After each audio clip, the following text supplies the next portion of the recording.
Howdy, shooting another one today. This one's going to be about planting asparagus, specifically from these dormant starts.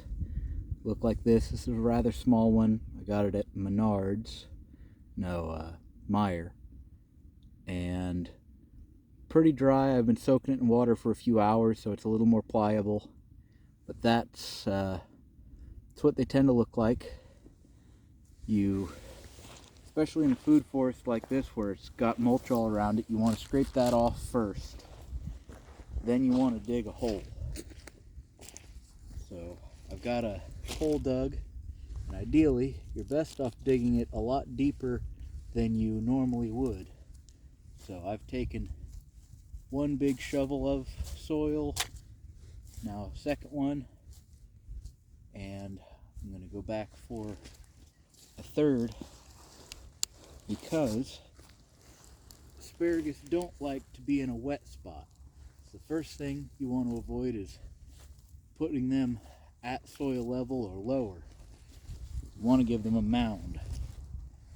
So the first things first I do is I dig a big hole.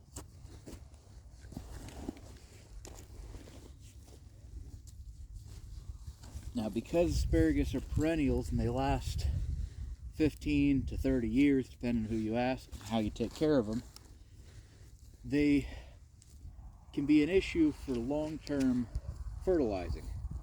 Some people worry that they run out of food after a few years.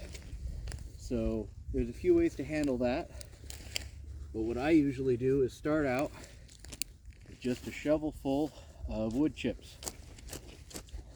That's not got a lot of nitrogen, but it's got a lot of the other major things it needs. I pack that down in there tight as I can. We're going to fix the lack of nitrogen next, as well as a handful of other things. Just a gross bag of whatever kind of leftover food we had. Pumpkin that didn't last through winter, banana peels, coffee grounds, just whatever was around the house. Looks like we had orange peels too. With that, we've added a whole bunch of organic material high in nitrogen and all sorts of other things. I just kind of chop that up and chop it down, let it really get broken up, so it'll break up more over the years underground. And now I add some of the soil back.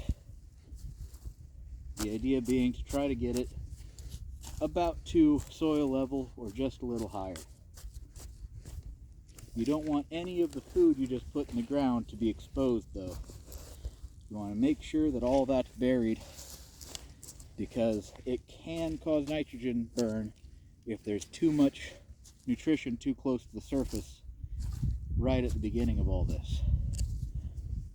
So from here, you try to make a slight mound, and on top of that mound you spread out all these roots, all these tendrils, almost like an octopus. You want it spread out as much as you reasonably can without breaking the roots.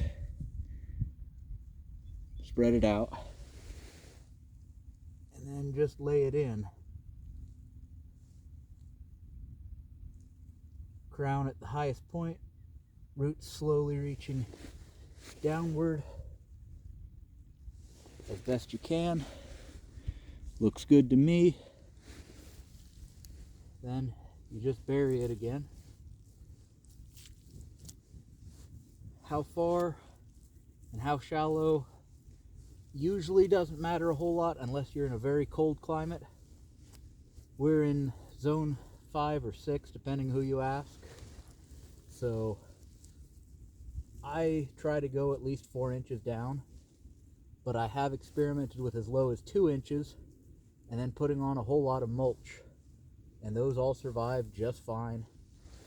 I've buried deeper as well to experiment, and those all tend to survive just fine too.